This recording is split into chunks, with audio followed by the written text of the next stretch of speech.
Yo soy Lucero, soy de Perú y vivo acá en Barcelona hace 3 años y medio. Yo antes vivía en México, fui a hacer un Erasmus. Allá fue mi primera experiencia compartiendo piso. Actualmente es un chico de Italia y una chica de acá de Cataluña. Conmigo somos tres. Yo he estado trabajando desde casa, pero también con mis compañeros he estado ejercitándome, haciendo nuevos platos de comida, bailes. Ha sido muy divertido, ¿verdad? Cosas que no lo esperaba.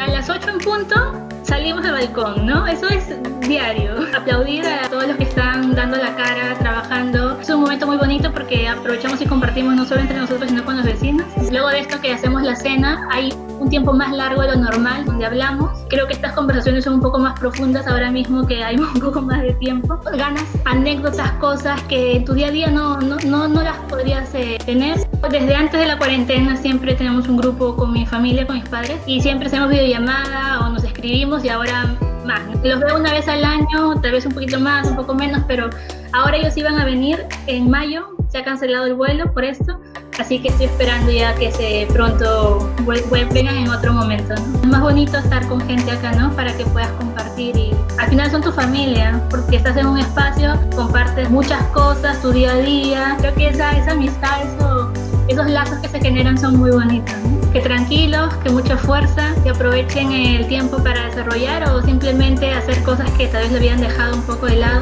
y que vamos a salir pronto de esto.